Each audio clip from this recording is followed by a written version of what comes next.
Καλώς ήρθατε στη Νέα Σκωτία του Καναδά και στη μικρή πόλη του Άμχερστ.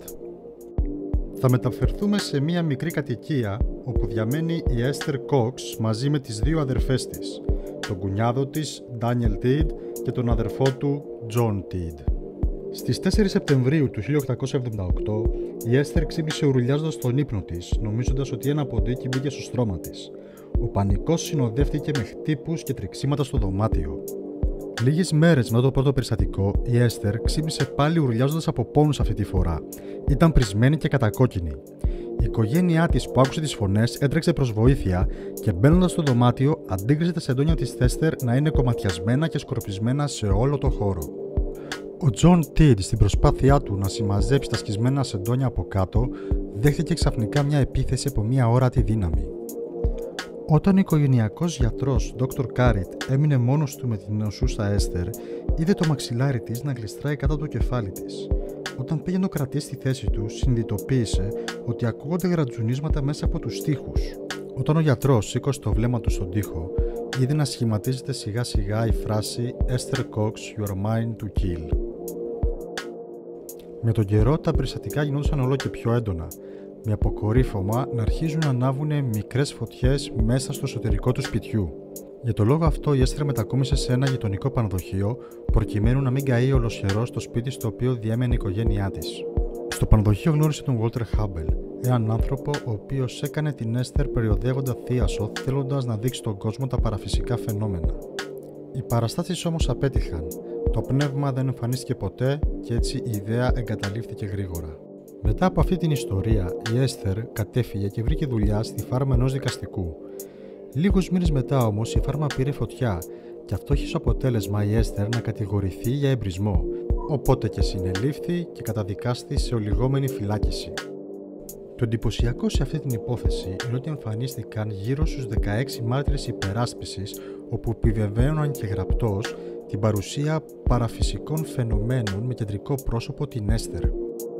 Μετά από 2 χρόνια περίπου η Έστερ κατάφερε να παντρευτεί και το περίεργο είναι ότι το στοιχείο που μέχρι εκείνη τη στιγμή είχε κάνει τη ζωή της έναν εφιάλτη εξαφανίστηκε ως διαμαγείας, το ίδιο ξαφνικά όπως και όταν πρωτοεμφανίστηκε.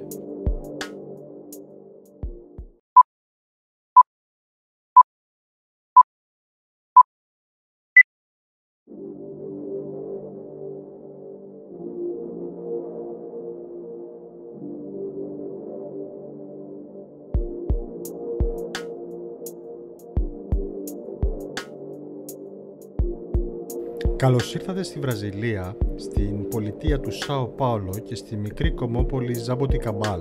Εδώ θα συναντήσουμε το πιο διάσημο περιστατικό στη Βραζιλία που αφορά επίθεση Poltergeist. Πρωταγωνίστρια στην ιστορία μας είναι το 10χρονο κορίτσι Χωσέ Μαρία Φερέιρα. Όλα ξεκίνησαν όταν μια μέρα στο σπίτι της άρχισαν να εμφανίζονται μικρές πέτρες και τούβλα από το πουθενά. Μάλιστα, οι πέτρες αυτές ήταν μαγνητισμένες. Η μεγαλύτερη πέτρα που βρέθηκε έφτανε τα 3,5 κιλά. Και όταν σταμάτησαν να εμφανίζονται οι πέτρες, ήταν τότε που άρχισαν να μετακινούνται έπιπλα και να ορούνται αντικείμενα μέσα στο σπίτι. Έτσι λοιπόν η οικογένεια της έφερε παπά για εξορκισμό. Όμως αυτό έφερε το αντίθετο αποτέλεσμα. Η Μαρία άρχισε να δέχεται πλέον επιθέσεις και εκτός σπιτιού. Ακόμα άρχισε να δέχεται χτυπήματα, γρατζουνιές και δαγκώματα και κυκλοφορούσε με σχηματωμένο της όλο το κορμί πλέον. Η συνέχεια ακόμα πιο τραγική. Καρφίτσες άρχισαν να εμφανίζονται μέσα από το δέρμα της. Σε μια περίπτωση μάλιστα αφαιρέσανε 55 καρφίτσες από τον αστράγαλό της. Επίσης τα βράδια το πνεύμα ακούμπαγε βαριά πράγματα πάνω στο στήθος της με αποτέλεσμα να κόβεται η ανάσα της. Το πνεύμα την ακολούθησε τη Μαρία και εκτός σπιτιού. Στην τραπεζαρία του σχολείου της μια μέρα τα ρούχα της άρπαξαν χωρίς λόγο φωτιά. Έτσι πέρασε ένας χρόνος ταλαιπωρίας πριν αποφασίσει η Μαρία να επισκεφτεί ένα medium. Το medium είπε στη Μαρία ότι ένα κακό πνεύμα της τύχιωνε επειδή ήταν μάγισσα στην προηγούμενη ζωή της. Και μάλιστα το στοιχείο θα την ακολουθούσε μέχρι το τέλος της ζωής της, γιατί στην προηγούμενη ζωή της είχε σκοτώσει έναν άνθρωπο. Δυστυχώς όμως η ζωή της δεν κράτησε πολύ. Στα 16 της χρόνια αυτοκτόνησε με δηλητήριο η Μαρία. Με το θάνατό της οποιαδήποτε δραστηριότητα σταμάτησε.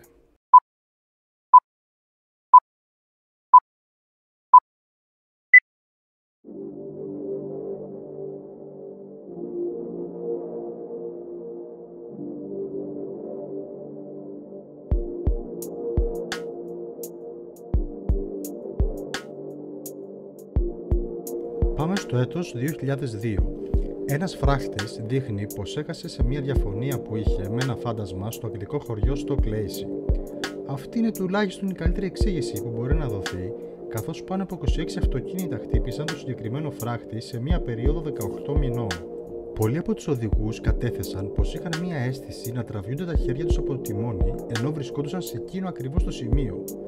Άλλοι πάλι ισχυρίστηκαν πως το τιμόνι τους δεν ανταποκρινόταν στις κινήσεις τους. Άλλα αυτοκίνητα δηλαπάρισαν χωρίς κανένας να έχει τραυματιστεί. Αυτό το γεγονός έγινε ακόμα πιο περίεργο από τα λόγια ενός περίεργου medium. Ένας τοπικός δικηγόρος, ο Richard James, δήλωσε πως τον είχε πλησιάσει ένας ηλικιωμένος άντρας που δεν γνώριζε στην τοπική pub της περιοχής. Ο περίεργος αυτός άντρας είπε στον δικηγόρο πως ήταν medium και πως μια γυναίκα είχε σκοτωθεί στο συγκεκριμένο σημείο τη δεκαετία του 1930. Σκοτώθηκε σε τροχαίο ατύχημα μετά από μάχη που έδινε να κρατήσει το τιμόνι. Είχε ευχηθεί τότε να βρουν την ίδια τύχη όλοι όσοι οδηγούν σε εκείνο το σημείο, αλλά κανένας να μην χτυπήσει. Αυτό τουλάχιστον είναι ένα καλό νέο για τους ανθρώπους, αλλά κακό για τα αυτοκίνητα και το φράχτη.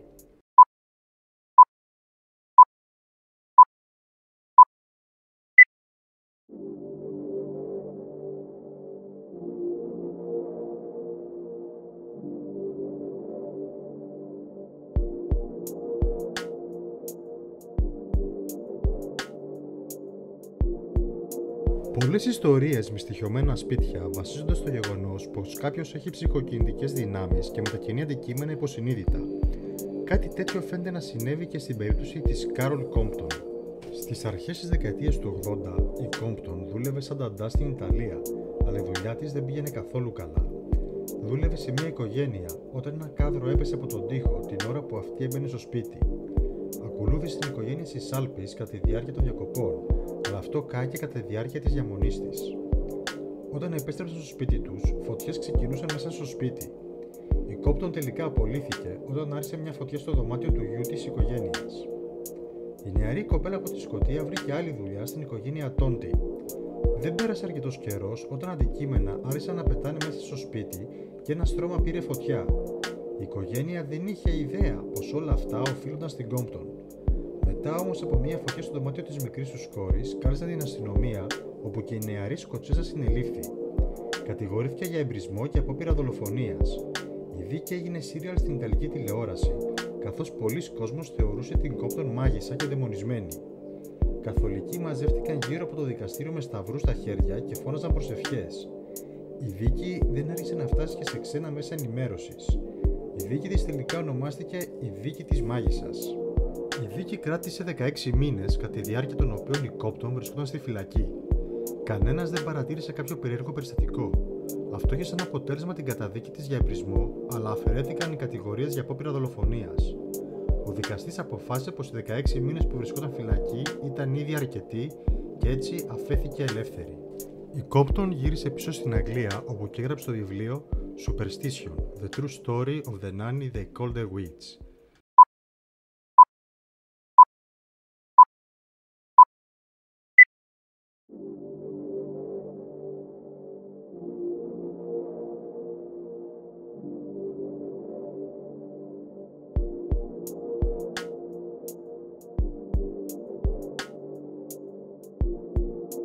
Το σύνδρομο του θανατηφόρου εφιάλτη είναι ένα φαινόμενο που παρατηρείται μεταξύ μερικών ανδρών στην Ανατολική Ασία, οι οποίοι σκοτώνονται κατά τη διάρκεια του ύπνου τους από πνεύματα γνωστά και ως χήρες.